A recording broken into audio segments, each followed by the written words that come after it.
Combinación Clave presenta El Mostrador en la Clave.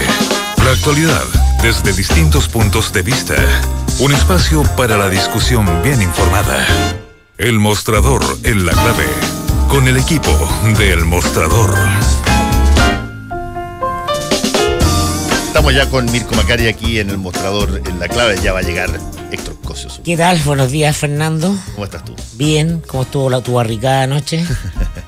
Ay, mira. Una barricada de Negroni. Los carabineros no sabían qué hacer frente a eso. Sí, no, ayer entrevisté a Raúl Zurita en Última Mirada y son esas entrevistas que cuesta verlas en televisión por dos razones. Una, porque uno ya acostumbró a ver básicamente una entrevista donde se pimponea muy rápidamente, pregunta-respuesta, y de repente, en el caso de Raúl, además que está con un Parkinson muy avanzado, tú tienes que hacer una cosa que es anti-intuitiva en términos de la televisión actual, que es dejarlo hablar y dejar que se exprese y que busque un pedazo, sí. que busque su tiempo. Un poco televisivo. Claro, exacto, sí. Que busque su tiempo y que entonces fue bien fuerte. La gente, incluso los camarógrafos, todos estaban muy impresionados de Zurita. Algunos no lo conocían, otros sí, y llegaron incluso con sus libros para que se los firmara. Pero fue bien interesante la perspectiva de Zurita, que básicamente fue quien asume la bandera de defender la memoria, después de que aparece lo de Mauricio Rojas. Está terminando un libro, fíjate. Otro libro más. ¿Poema o...? Poema, sí. Poema. Así que fue una buena rúbrica de día. Sí. Diferente, sí. Un tono más reposado, menos... Mucho más reposado, más meditado, más delectado. Que fue un día con aire de 11, mucho clima de... Sí, mucha pancarta, mucha alegoría. Mucha polarización. Mucha polarización. Sí, sin haber actos mayormente noticiosos en términos de lo típico del balance de Manes, que es un clásico chileno. Sí. No, en el sentido discursivo sí estuvo muy polarizado y creo que, bueno, evidentemente... Una de las noticias del día fue el retroceso de Sebastián Piñera en su alocución.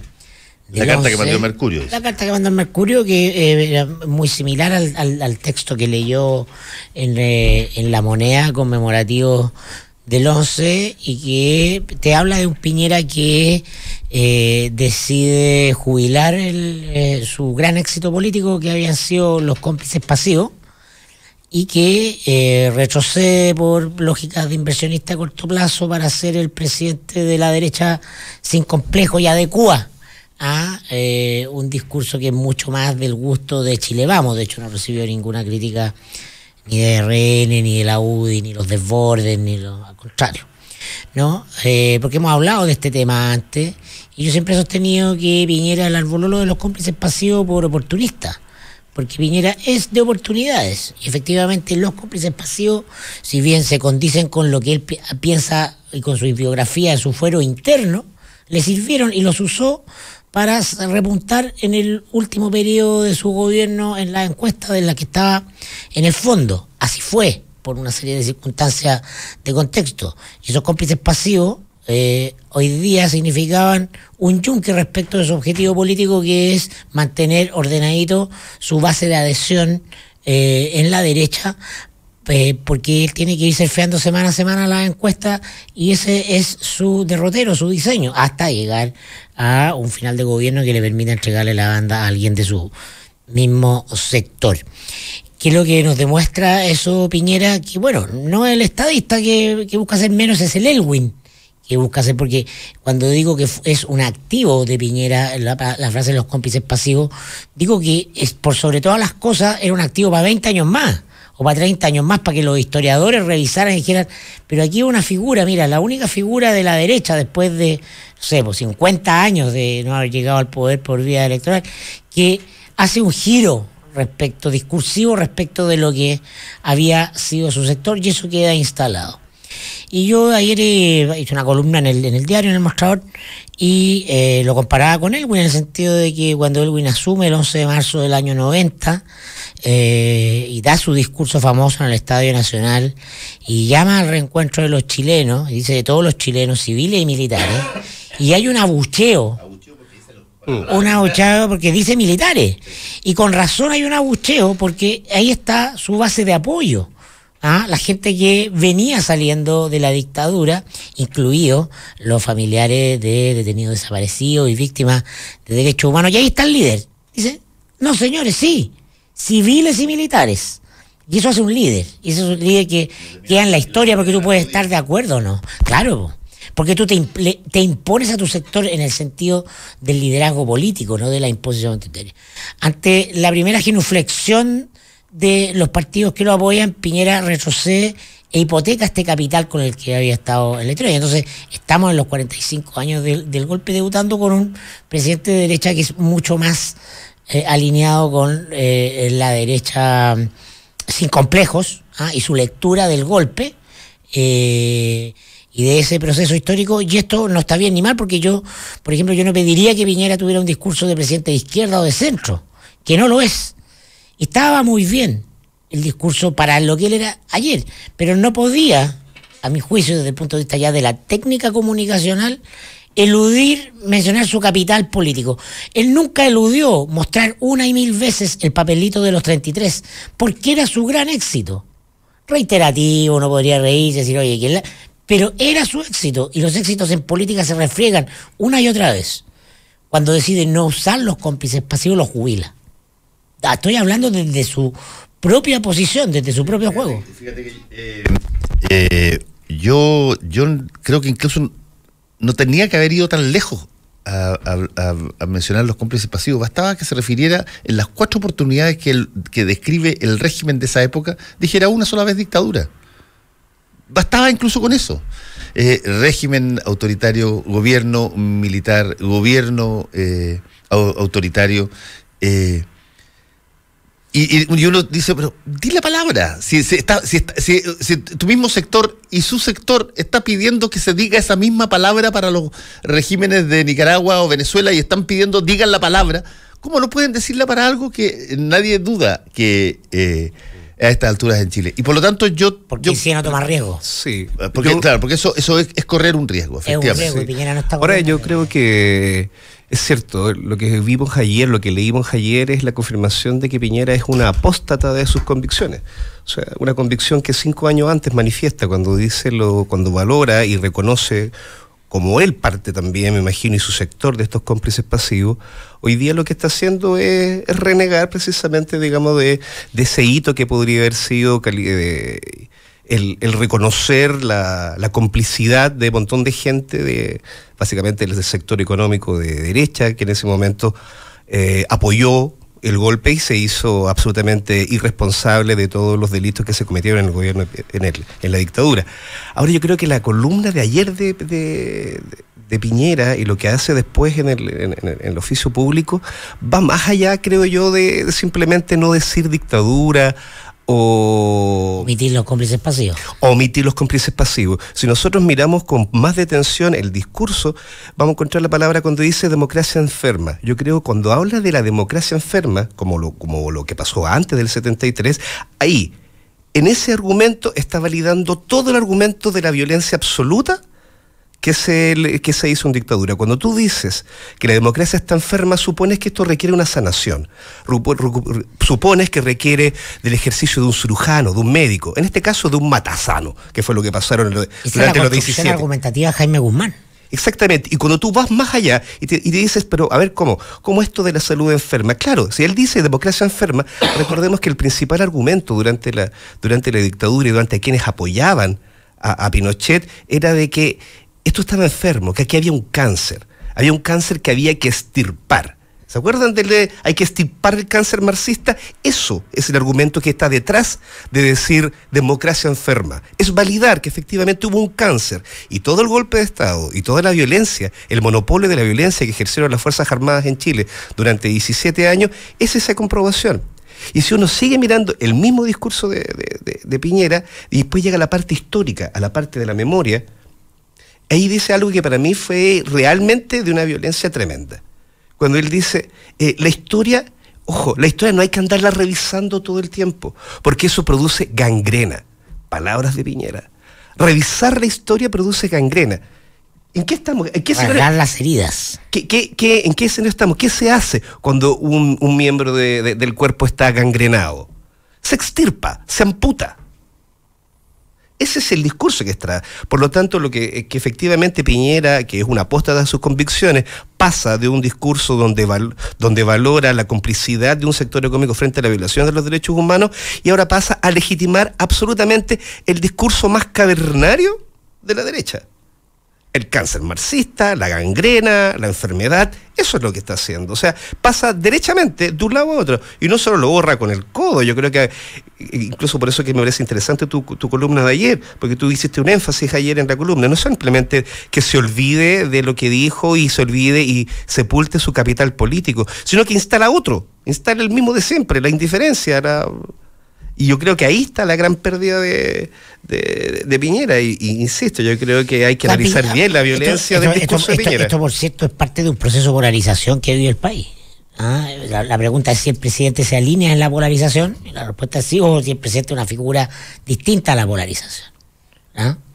Porque esto va a permear, o viene permeando, ya es parte de un ciclo político, ¿no? Que vamos a poder leer en la discusión de políticas públicas y conversaciones que no tienen nada que ver con el 11, la reforma tributaria o otras cuestiones, pero los climas son más o menos cuestiones de mediano o largo plazo que se construyen en el tiempo. Ahora, más que una apóstata, yo creo un homenaje a Groucho Marx. Estas son mis convicciones, y si no te gusta, pues bien, tengo otras.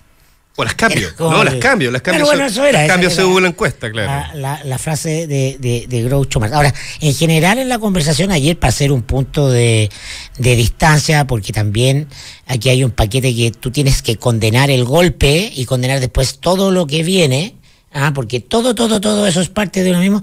A mí me gustaría hacer una distinción que es personal, por cierto, pero que es conceptual y que creo que no la vi ayer o no la sentí. Uno puede llegar a comprender que efectivamente en el contexto de la Guerra Fría en América Latina, en un contexto de golpes de Estado en toda la región, era muy difícil que dada la situación chilena no hubiera un golpe en Chile, ¿no? Y esa es una conversación política. Ahora, la profundidad del golpe y lo que viene después del golpe, no me refiero solo a la violación a los derechos humanos, sino que al periodo que dura la dictadura y su sentido, esa es la conversación que yo creo que se pierde, se nubla o se extravía en la medida que nos concentramos en la legitimidad o la ilegitimidad del golpe. Es un hecho, o sea, era el uso de la fuerza entre bandos que se enfrentaban en todo sentido, incluyendo quien usaba el ejército, era parte de la regla un poco del juego en la época, y por eso que muchos temían el golpe, invocaban, ingenuamente la impecable tradición democrática chilena, etcétera, etcétera. Pero ¿por qué el golpe no duró 2 años o 4 años para restablecer la democracia? ¿Por qué los que apoyaban a Pinochet y al régimen, Jaime Guzmán y buena parte de lo que hoy día es la UDI, no se suman, por ejemplo, a voces como la del general Lee, que hablaba de la necesidad de restaurar la democracia mucho antes, ¿no? General Lee, que uno podría decir que no era un duro antimarxista, uno no podría no decirlo. De hecho, estuvo mucho antes en la idea del golpe que el propio Pinochet, entonces hay que ir a revisar la historia. Y finalmente también decir que, si los militares llegaron a la política, llegaron de la mano del presidente Allende, el primero que los mete a la política activa es Allende, y entonces también ahí hay revisiones que hacer. Pero el tema de fondo, y esto es lo interesante, es el carácter refundacional y revolucionario de la dictadura militar chilena y de un proyecto histórico-político que se sustenta en la implantación de las instituciones neoliberales que nos rigen hasta hoy. Y por eso la dictadura dura lo que dura. Por eso que se necesita todo ese tiempo. Y entonces esas disquisiciones yo las sentí un poco ausentes en las conversaciones, que creo que son importantes, porque una cosa era que efectivamente en un contexto de golpes de Estado también hubiera un golpe en Chile, pero ¿qué es lo que venía después? Y ahí lo que viene después en Chile es inédito respecto a lo que pasa en todo el resto de la región. En el mensaje de Allende, en el último mensaje de Allende, yo no fui nunca allendista, pero reconozco el gesto, sobre todo en su último momento, de no salir de la moneda. Y en su mensaje final hay una frase que pocos han leído bien, creo yo. Cuando dice, vendrán otros hombres. La palabra otros, creo yo que es la más importante. Tú dices que no dijo otros. No. En esa época probablemente... Era visionario, pero no tanto. No, lo que me refiero es que él tuvo la capacidad de ver que no iban a ser su misma gente, su misma generación, los mismos que estaban, ese Chile de ahí, el que iba a ser capaz de saltar. Y yo he dicho muchas veces... Pero lo dice, van a ser avasallados. Exacto, van a ser avasallados todo, pero dice, vendrán otros hombres. La visión de futuro. La visión de futuro. Y yo creo que eso es súper importante, porque yo vengo diciendo hace mucho tiempo, y he escrito mucho esto, en que buena parte de toda la discusión política chilena está dada porque todavía hay muchos que fueron actores principales, protagonistas, cómplices pasivos y activos, que tuvieron que ver con lo que pasó y que están vivos todavía. Y cuidan, como tú cuidas tu ego, cuidan su memoria y no aceptan y se resisten a aceptar muchas de las cosas, porque si la tuvieran que aceptar, si tuvieran la generosidad para aceptarlo, varios lo han hecho, hay que decirlo, pero si tuviera la generosidad para aceptar la barbaridad y la barbarie que ocurrió, de alguna manera se estarían cuestionando personalmente ellos. Y por lo tanto, yo tiendo a ver, por ejemplo, en cosas como las que hace Jaime Belolio ayer, o las que hace Gabriel Boric. Eso es otro hombre. Eso es otro hombre. Esa mirada, aquí se necesita que vengan otros que miren con ojos distintos a los ojos cómplices, pasivos y activos que estuvieron presentes ahí. ¿Sabes una cosa que a mí también eché de menos y me causa, no preocupación, pero yo creo que sí un interés intelectual por saber qué pasa? Si recordamos, por ejemplo, la conmemoración de los 40 y la conmemoración de los 45, nosotros podríamos decir que en estos 5 años hubo un retroceso de la valoración de los derechos humanos. Pero uno debe preguntarse por qué. ¿Qué ocurre que entre los 40 y los 45 años se produce este retroceso? Yo creo que hay un boom conservador fuerte, muy fuerte, y Ultron... Es que es violencia. Es violencia. No se trata, digamos, de que el conservadurismo haya tomado más fuerza. Se trata que es la violencia, el discurso de la violencia es el que ha logrado tomar fuerza en estos últimos 5 años. En los 40 años, recuerdo que cuando yo estaba a cargo de Cultura en ese tiempo, nosotros hicimos una serie de reportajes que tenían que ver con la violencia simbólica. La violencia efectivamente fue física y fue terrible, pero también fue simbólica. No recordemos, el 14 de septiembre, 3 días después del golpe de Estado, Pinochet le encarga a Enrique Campos Menéndez no solamente el tema cultural, le encarga como misión nacional la reestructuración de la conciencia nacional, lo que significa todo. Ahí venía el tema de los cortepelos, ahí venía el tema de borrar los grafitis, ahí venía el tema de matar la cultura. Todo eso provocó una transformación efectivamente social en la cabeza de miles de chilenos. Y eso es una violencia simbólica que fue tremenda. Fue tremenda. O sea, el apagón cultural que nosotros tuvimos fue eso. Y ahí Pinochet fue mucho más exitoso que en otras materias. En transformar la conciencia nacional. Y lo logró. Y ahora, estos 5 años... Déjame terminar la última idea. El mío instalado por varias generaciones. Es miedo, pero tiene que ver con eso, con transformar. Si logró transformar, fue muy exitoso Pinochet en ese campo. Transformó la conciencia nacional. O sea, tremendamente. Y de un paraguaso. Y ahora, lo que me llama la atención y me preocupa respecto de la conmemoración de los 40 y los 45 es cómo se ha exacerbado este discurso de la violencia. Tal vez me van a decir que no tiene relación, que estoy mezclando peras con manzanas, pero ¿dónde uno ve la violencia, por ejemplo? Lo acabo de decir, lo veo en este discurso, en entre líneas de Piñera, pero no solo ahí. Hoy día, y esto lo quiero relacionar por el tema de la violencia, hoy día sacamos en el mostrador un artículo también cultural que tenía que ver con un repudio de todo el mundo del cine a los comentarios racistas, que ya estamos un poco acostumbrados a lo que sale en redes sociales, pero esto superó todos los límites, los comentarios racistas que salieron en Chile después de que se estrenó la película Petit Feuré, una película que habla de un haitiano en Chile.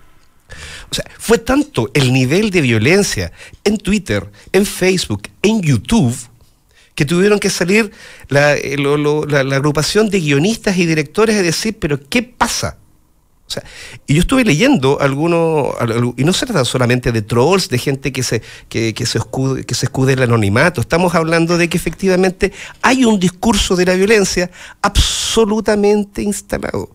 Y tú dices que eso nos retrata la dictadura en la medida que la dictadura alimentó la violencia.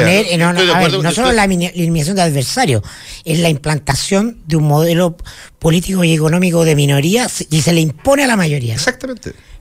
Y eso da pie a que se exacerbe un ejercicio de la violencia que puede ser intelectual y que puede llegar a circunstancias, puede volverse físico. Pero es eso. O sea, si en el fondo, ¿qué es lo que hay detrás de la xenofobia? Hay una visión absolutamente, digamos, que es la misma visión, digamos, que antes tenían contra los marxistas, contra los inmigrantes. Contra el otro como enemigo. El otro como enemigo, está instalado.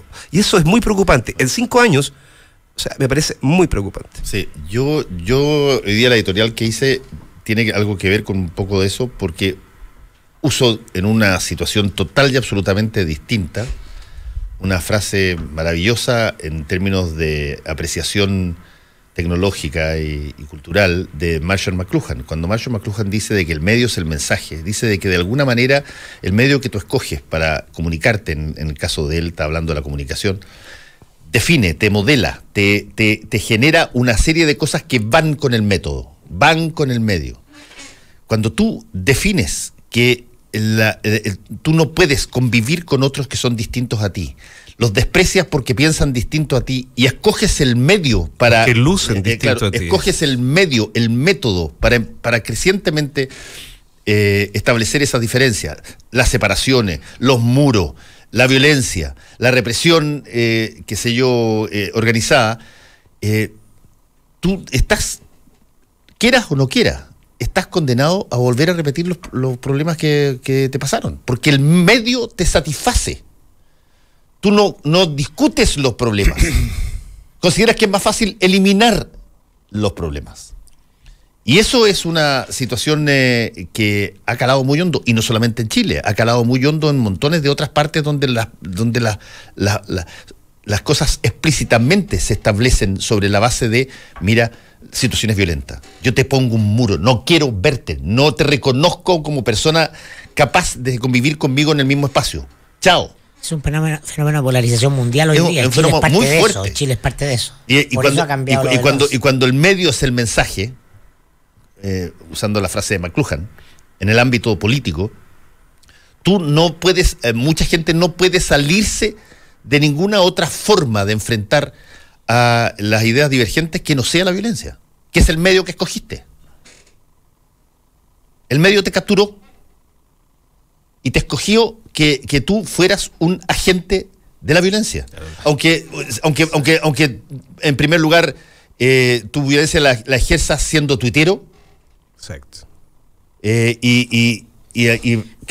tú vas mucho vomitando. A mí de las frases que definen el golpe de Estado, de todas, que hay muchas visiones, a mí me gusta mucho la de Alfredo Jocelyn Hall, que dice, el golpe de Estado es el momento en que el patrón del fondo le pasa la huasca al capataz. ¿Ah? La derecha social y económica ve a Pinochet como el capataz que viene a pegar el latigazo, pero se enraiza muy bien con la historia de 500 años de Chile. No es un hecho inédito el golpe y su violencia, sí lo es por el momento, por la masividad, etcétera, pero la violencia es estructural de la forma de convivencia en Chile, ¿no? Se legitiman esa estructura feudal que es el latifundio en Chile. Claro, buena parte de la represión. En la pacificación de la Araucanía basta recordar ciertos discursos que se hicieron en el Congreso en la época para hablar de esta misma violencia. El mercurio de la pacificación de la Araucanía, lo que los grupos dirigentes concebían como legitimidad de ese acto de fuerza, pero basta recordar que las primeras muertes después del 11 de septiembre o la represión de menos responsabilidad estatal, aunque incluyeron agentes estatales, es la que se da en el campo, que es la venganza por el proceso de la reforma agraria, ¿no? Aquí en Paine, André Elwin lo estamos recordando como héroe por su defensa, básicamente porque es un hombre que se mete al tema de los derechos humanos por la situación de Paine. ¿A quiénes van a buscar? ¿No? Desarmados en sus casas, a los que habían recibido tierras de la reforma agraria. porque eso era sublevar el orden establecido por Dios desde siempre. Y más que la propiedad como derecho económico, ¿no? Con una forma de estructura social donde cada uno cree que la propiedad tiene un lugar. Es un derecho humano. Está claro quién es el patrón del fondo, quién es el capataz, quién es el inquilino. Esa forma está, de esa forma tradicional que es propia de lo que se llama el campo chileno, ¿no? Todo esto que va entre Rancagua y Talca, entre la sexta y comienzos de la octava región. Esa forma de sociabilidad es la que informa a todo el resto de la construcción política en Chile desde siempre, y eso no se ha modificado. Por ejemplo, tú hablabas de la violencia, pero hoy día llevamos la nota de la situación de contaminación en Antofagasta. Exacto. ¿No? Hemos hablado todo este tiempo de la contaminación en Puchuncaví. Bueno, ¿qué violencia? Eso es violencia. Eso es violencia, pero ¿qué característica tiene esa violencia? Que es legítima, es legal, es estructural, no tiene un verdugo, ¿no? Sino que es un sistema legitimado. Pero sobre todo, y esta es la característica central de Chile, están informados los sujetos que sufren de esa violencia que el responder a esa violencia, sublevarse frente a esa violencia es peor. Es decir, y tú podrías decir que la noticia es que esa gente llevando 30 años en esa zona, viendo las muertes, padeciendo los cánceres, los padres y madres no son capaces de defender la salud de su hijo, o de sus vecinos, ¿cierto? ¿Por qué? Porque tienen en la memoria colectiva la experiencia del golpe y la estructura de la hacienda. Su lugar es el sometimiento. Y en el fondo también son responsables por participar de una conciencia no de ciudadanos, sino de siervos de la vida social y política. Porque una cosa, levantar unas banderitas negras de repente para la tele. Yo haría un análisis un poquito más profundo sobre ese punto, porque yo creo que el tema, por ejemplo, de las zonas de sacrificio, estos lugares absolutamente contaminados, sí tiene una relación bastante parecida a la hacienda que tú hablabas ahí recién respecto, digamos, de la reforma agraria. Pero no se trata, digamos, de que sean pasivos, no se trata simplemente de que esta gente que no pueda salir a defender sus derechos de salud. En los lugares donde se produce la zona de sacrificio no simplemente son empresas que se ponen ahí y que empiezan a botar humo y empiezan a contaminar las aguas y el aire. Son empresas que además le dan trabajo a la gente que vive ahí. Y como el patrón del fondo. Como el patrón del fondo. ¿Y eso qué significa? Significa que yo te contamino, pero además yo te empleo. Si tú protestas contra mí, yo te dejo desempleado, es decir, te coapto, te coarto, te elimino. Esa es la violencia que está ahí abajo. Por eso es que tampoco no podemos hablar de que hay libertad, de que no pueden hacer esto. Mira, recuerdo que la semana política pasada, el invitado que tuvimos nos dijo una frase, sino me recordó algo que yo sabía, pero se me había olvidado. Me dijo, ¿tú sabes en qué se encarga o qué hacen hoy día los pescadores artesanales de Quintero? ¿A qué se dedican? Bueno, hoy día se han reconvertido, no sacan peces porque no hay. Hoy día lo que hacen es limpiar las cañerías, TENAP, Dioxiquín. Eso hacen los pescadores artesanales de Quintero. Se dedican a eso, a sacar la mugre de las cañerías que están bajo el mar. Y esas son las personas que después, si salen a protestar en las calles, los van a desemplear, les pagan 10 lucas el día. Una zona absolutamente contaminada, sin empleo. O sea, ¿qué te queda? Hacemos una pequeña pausa y volvemos con el mostrador en la clave. Justo al mediodía, de lunes a viernes, Cónclave Deportivo. Entregamos fútbol primero que todos. Pero fíjate los grandes equipos de Chile en la historia, ¿ya? Y ahí es donde yo creo que nos hemos farreado un montón el tema de la identidad. Los centrales del Mundial del 62, el equipo que mejor jugó en la historia del fútbol chileno. Tercero del mundo. Chico Peñalillo, Pancho Aguiluz, Manegán, Chamagol González, Flaco Larra y Marcelo Muñoz te hablan de fútbol en Cónclave Deportivo. ¿Qué es más importante? El sistema, los jugadores, la forma, la adaptación. Cuando nosotros cuestionamos o analizamos con respecto a este recambio, como quieran llamarlo, es buscar que se complementen al sistema o realmente a cómo jugaba esta selección, que tiene que ver con un tema de actitud, que tiene que ver con un cambio de mentalidad que hubo. Cónclave Deportivo, de lunes a viernes, justo al mediodía, 92.9. Somos fútbol, somos la clave. 18 en Las Condes. La fiesta de la chilenidad se vive en la explanada Centro Parque del Parque Araucano. Ven a celebrar las fiestas patrias en familia. Artesanía típica, gastronomía chilena, sector juegos especiales criollos para niños, clases de cueca, conjuntos folclóricos y shows circenses. Artistas invitados: Santiago del Nuevo Extremo, Inti Illimani, Pascual y la Vaca y muchos más. Desde el 15 al 19 de septiembre, Fiesta de la Chilenidad, Explanada Centro Parque. Venta de entradas ticketplus.cl. Descuento tarjeta vecino Las Condes. Niños de hasta 10 años, entrada liberada.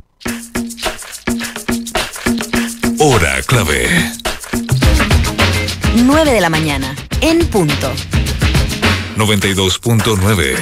Somos como tú. Somos la clave. Querida excusa, estoy feliz porque te vas con el frío. La primavera no es compatible contigo y ahora haré todas esas ideas que tengo en mente. Haz que las cosas pasen. En septiembre, Banco Security te apoya para que concretes todos tus proyectos con los mejores beneficios. Crédito de consumo a tasa preferencial y 4 a 12 cuotas sin interés en grandes tiendas, pagando con tu tarjeta One. Si aún no eres cliente, descubre si tienes una oferta en bancosecurity.cl. Banco Security. ¿Quieres? ¡Puedes! Para hacer un buen negocio, necesita ser un gran anfitrión. Para organizar un seminario productivo, debe elegir el lugar correcto.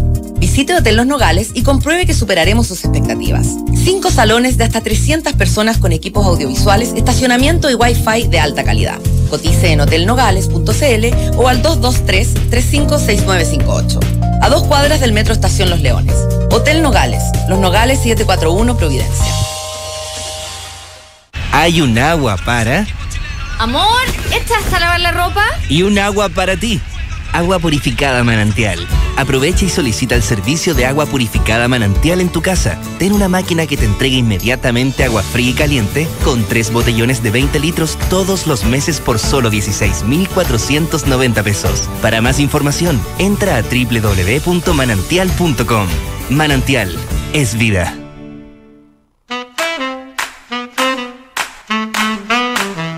Los que sabemos de café, conocemos el secreto. Hace más de 75 años que en Cabrales buscamos en las plantaciones los mejores granos para darte el mejor café como a vos te gusta. Tostado por manos expertas, de exquisito aroma y sabor y en todas las variedades. Cabrales es ideal para disfrutar en todo momento y lugar. Cabrales significa buen café. Encuéntranos en los mejores hoteles, restaurantes, cafeterías y supermercados del país.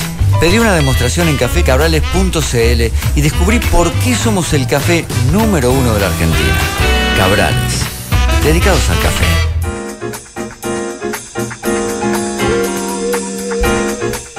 Estamos de vuelta en el mostrador en la clave y para continuar un poco con lo que estábamos conversando sobre Quintero, básicamente. Me estoy refiriendo a la situación del medio ambiente.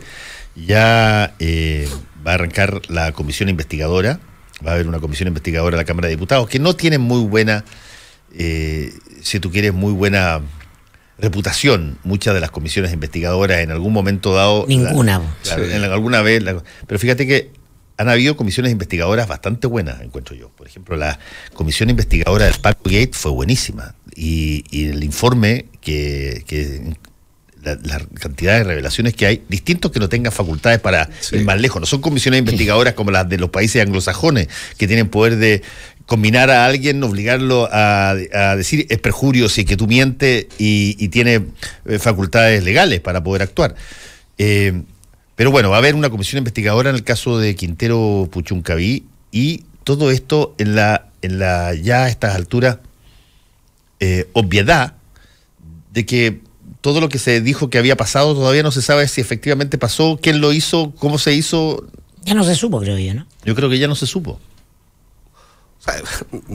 Sí, efectivamente no se supo, porque hasta el momento no lo tenemos, pero ahora yo creo que las responsabilidades van más allá del hecho puntual, porque aquí también se está utilizando nuevamente el recurso del foco. Estos son eventos del 21 y el 22, y no se trata de los eventos del 21 y el 22 en que pararon niños en las clínicas. Se trata efectivamente de una zona absolutamente... Si se pudiera contabilizar, si hoy día estuvieran haciendo una contabilización, ¿cuántas personas han padecido padecido enfermedades respiratorias, cuántas personas han fallecido de cáncer en los últimos 50 años, te aseguro que esto supera con creces los eventos del 21 y el 22. Lo que se intenta buscar aquí es qué empresa, de dónde salieron digamos, estos contaminantes, estos tóxicos.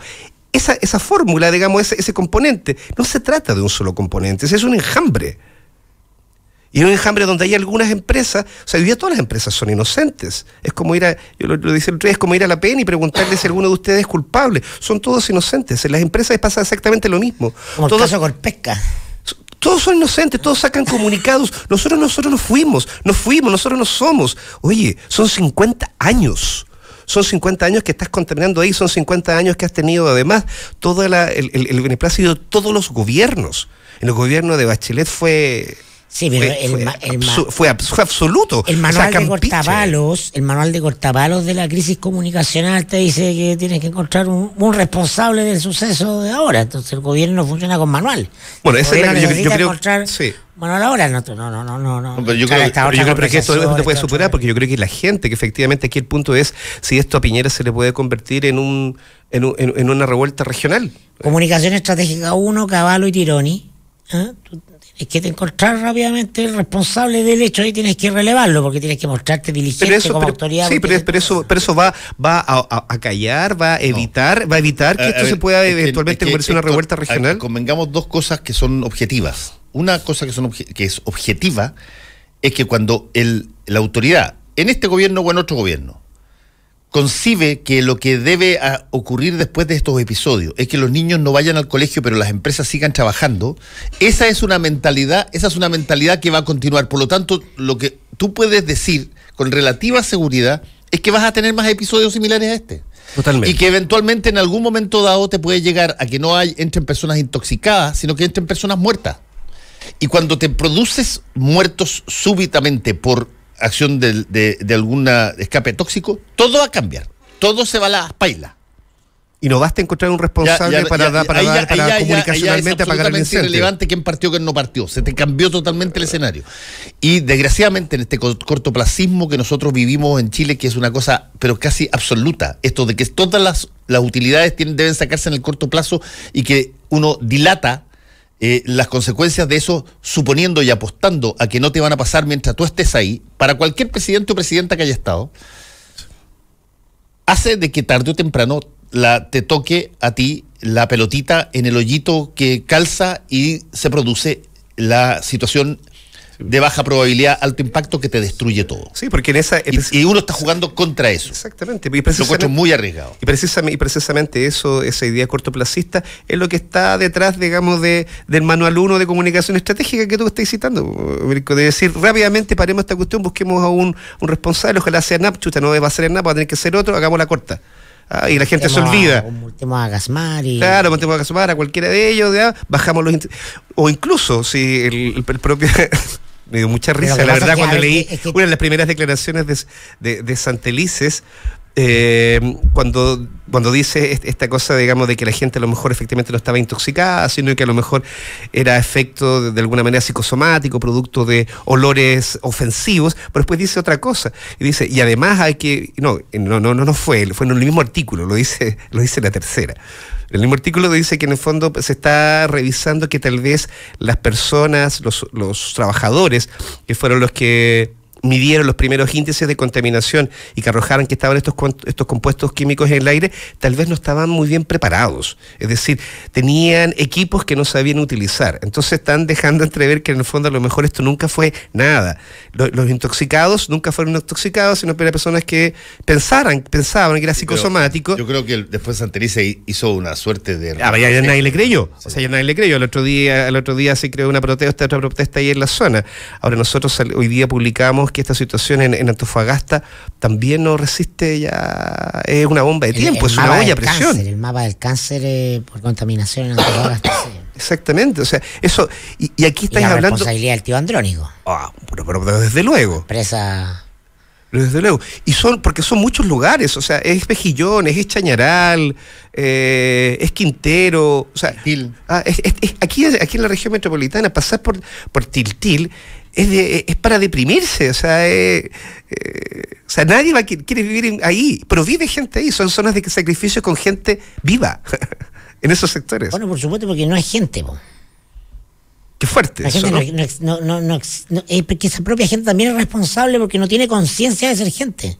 Chuta, qué difícil lo que dice el Mirko, pero... Bueno, pero es mi argumento fundamental del tema del peso de la necesidad de la dictadura violenta. La dictadura tenía que tener esa profundidad de violencia para generar ese miedo en el tiempo extendido.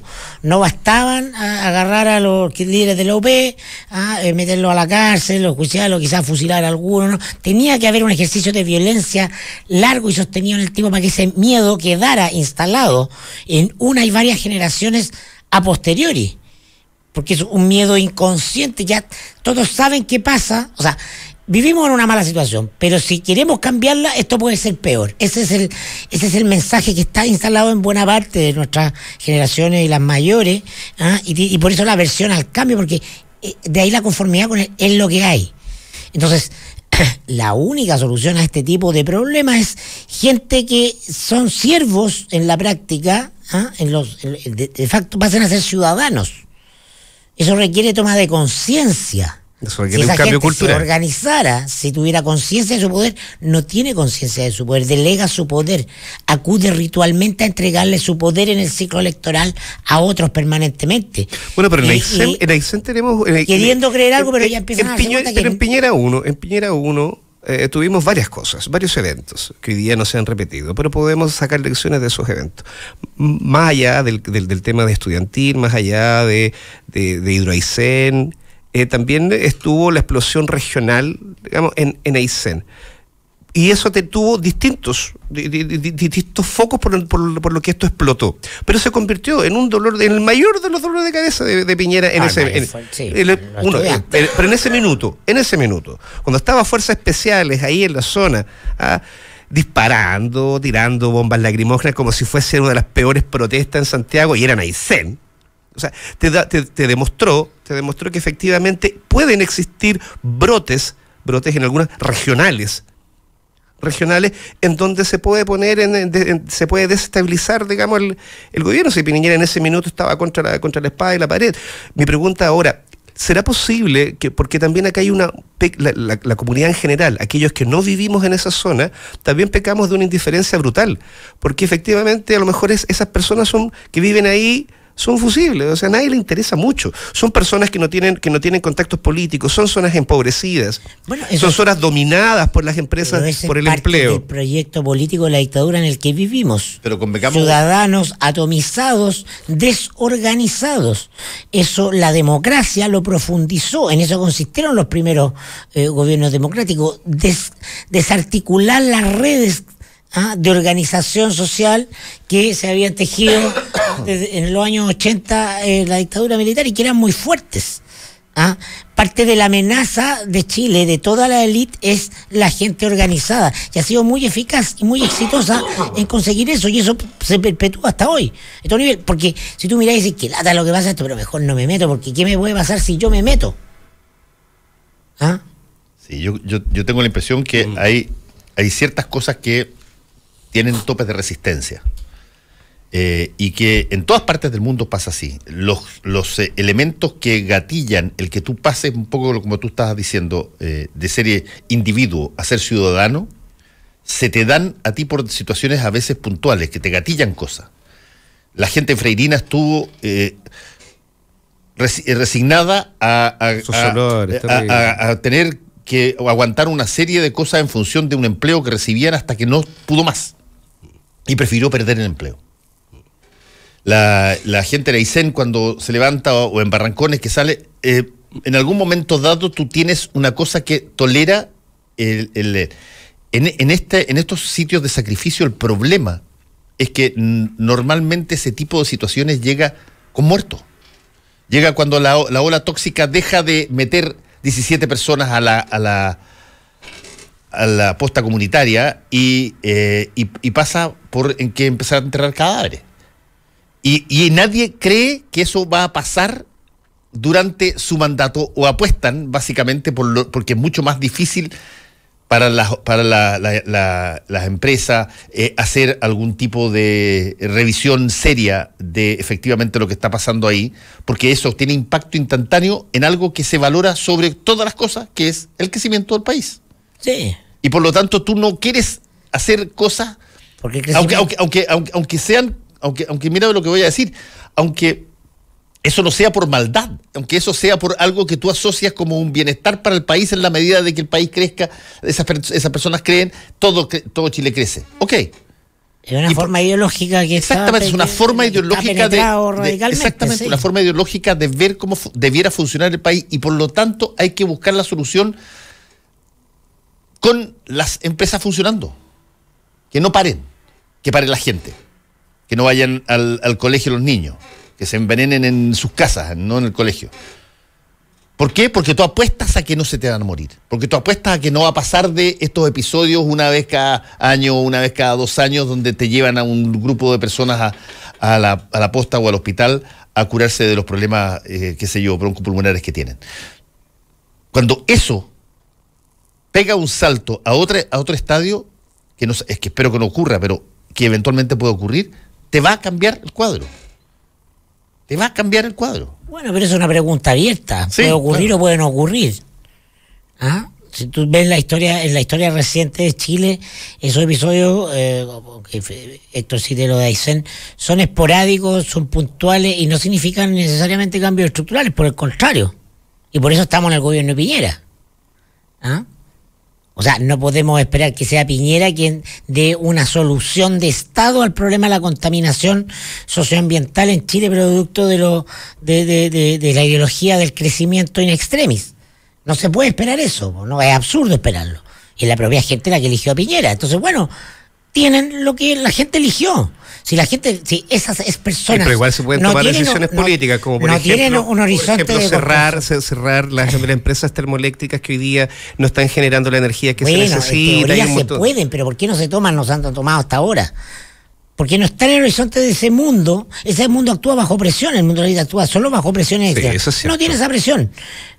El ciudadano Quintero Puchuncaví no tiene conciencia de su poder, no lo ha usado nunca y no avisoro que tampoco en un mediano plazo se construya ese poder. Pero el punto es, ¿se tienen que defender ellos solos? Que ellos solos, digamos, la gente que vive ahí tiene que salir a empoderarse en las calles para poder lograr que las empresas paren. Eso le está diciendo el sistema. Si ustedes no se defienden por sí mismos, nadie los va a defender. El Estado está al servicio de cautelar, ¿no?, el orden establecido. Y tú puedes aplicar la ley, y por eso mandan carabineros a tirarle piedras, po. O cuando los carabineros iban a estar escoltando las manifestaciones, y no, y el Estado está del lado de los manifestantes, porque la situación de ellos acá, no, el Estado va a reprimir al manifestante. Entonces la señal es clarísima, ¿no? Hay otro ejemplo de otras formas como también se produce esta relación entre la gente que vive al lado, digamos, de esta contaminación. Hay una termoeléctrica que está ahí en Coronel, una de las más antiguas, porque hay varias, que siempre tuvo esta relación conflictiva con la comunidad, y también entre medio de estas cosas de mitigación les empezó a comprar casas, hizo poblaciones, una serie de circunstancias como para que la gente los dejara trabajar tranquilos. Y les hacían manifestaciones, eso, ustedes se acuerdan, hace como 3 años, se subían a las grandes chimeneas y se encadenaban a las chimeneas de la termoeléctrica. Y esa termoeléctrica ya tiene sus días contados y se tiene pensado que se va a cerrar. Y se va a cerrar no porque efectivamente ya no tenga cómo explotar, porque puede seguir explotando, tampoco porque existe una presión socioambiental ahí en la zona que ha existido siempre y han convivido con ella.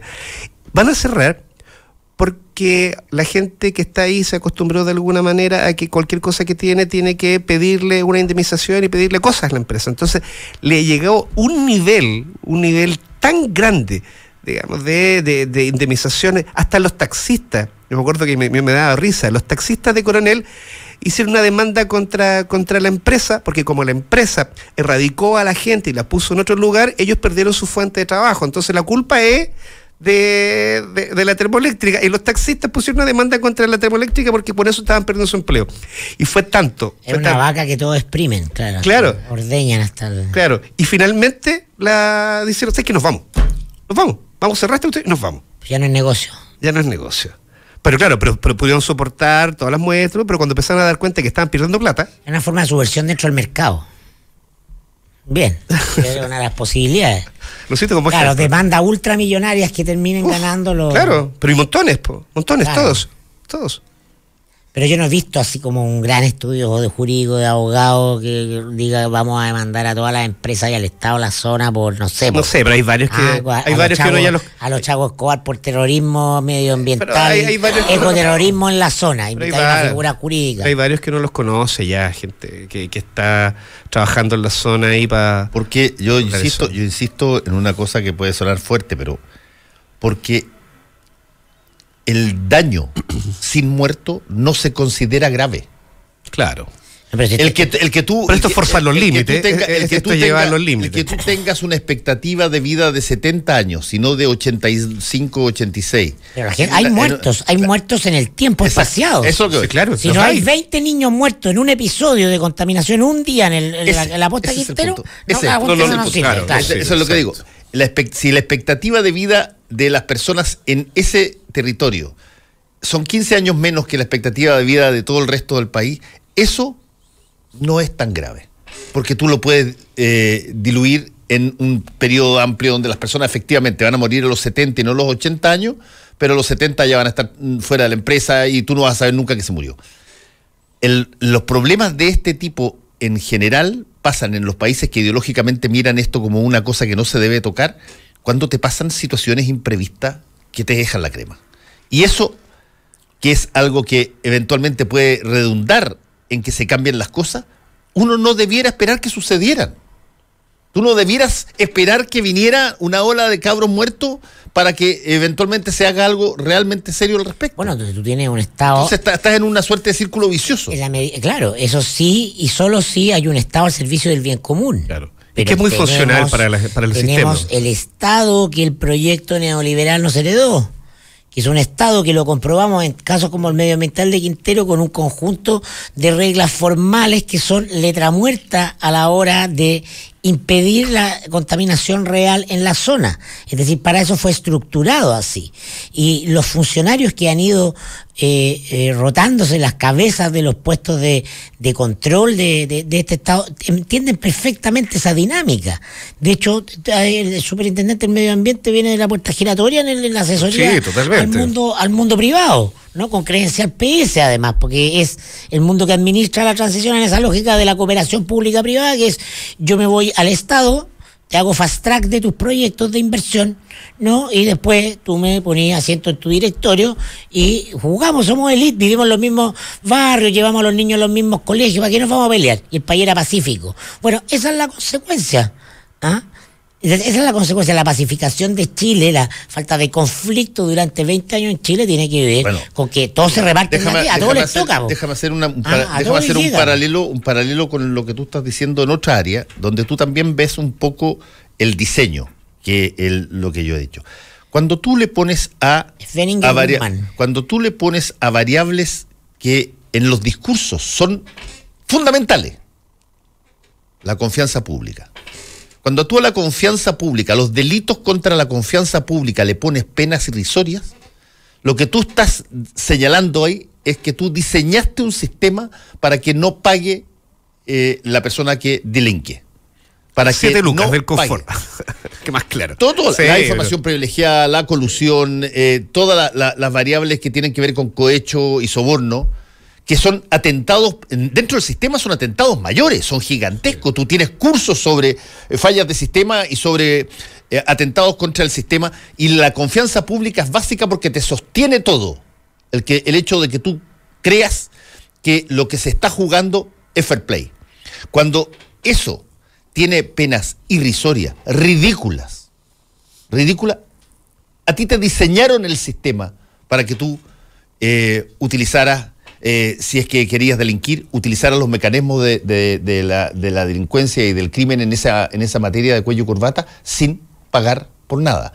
Y cuando lo mismo ocurre en el caso de la contaminación del medio ambiente, cuando tú ves que todo el sistema está hecho para que básicamente la empresa salga rápido y produzca, y ya veremos después cómo amononamos algunas de las externalidades negativas, tarde o temprano vas a encontrarte con una situación imprevista brutal que va a llevarte a decir, pero ¿cómo nadie nos dijo esto? Mire, sobre la confianza pública, la semana pasada sacamos un reportaje que lo vuelvo a recordar, si lo quieren leer, que tratamos de sacarle el velo a esta empresa, a Oxiquim, que es una de las 14 empresas o 15 empresas que hay en la zona. Pero yo quiero recordar un episodio en específico. Cuando todo esto se empieza a trasladar, o el gobierno empieza a trasladar la responsabilidad a CENAP, y políticamente sale el nombre de Oxiquim porque está relacionado con el esposo, con la sociedad que tuvo el esposo de la ministra de Medio Ambiente, pasó un hecho que es en esas semanas que es clarísimo. Mientras los alcaldes, que son los alcaldes de Quintero y Puchuncaví, que son, digamos, que son independientes, pero que son independientes RN y que son de ese sector político, con vehemencia, cuando la gente estaba en las calles, ¿cierto?, salieron también a condenar los hechos de contaminación ahí en la zona. Pero en esas semanas previas a esos hechos, Oxiquim estaba presentando un plan, bueno, lleva años, un plan que es de ampliación del muelle. Oxiquim es una empresa que digamos que conecta a muchas otras empresas, es lo que manejan todos los solventes tóxicos, los que trasladan el concentrado de cobre. Cada gran empresa necesita de Oxiquim.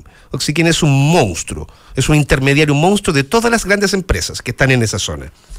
Y tienen un muelle que está varios kilómetros al interior del mar. Y hay un proyecto de ampliar ese muelle muchísimo más adentro. Para lograr hacer eso tienes que remover son moles digamos de arena del sustrato que está en el fondo marino, y tienes que sacarlas de ahí y llevarlas a otro lugar. Toda la contaminación de esa zona que contamina las aguas, que por esa razón no hay peces en la zona, está depositada en el fondo. Cuando tú sacáis toda esa arena contaminada y la lleváis a otro lado, estáis multiplicando la contaminación, estáis expandiendo la comunicación. Los alcaldes que aparecían apoyando a la gente semanas antes habían votado ese proyecto, pero no quisieron dar la cara, no fueron presencialmente, votaron por teléfono y votaron a favor. Obvio. Como ejemplo de la confianza. Narco, es como las películas de narco. Exacto, son carteles. Los poderes, el Estado en la zona está comprado por el narco. Lo acabas de decir. La metáfora, dices tú. La metáfora, por cierto. Siempre terminamos en lo mismo. A la chilena, pues, a la chilena. Nos tenemos que ir. Agradecemos a Héctor Cosio y a Mirko Macari por haber estado aquí en el Mostrador en la Clave. Gracias, Fernando. Chao, Fernando. Actualidad con ojo crítico, información desde distintos puntos de vista y discusión bien informada.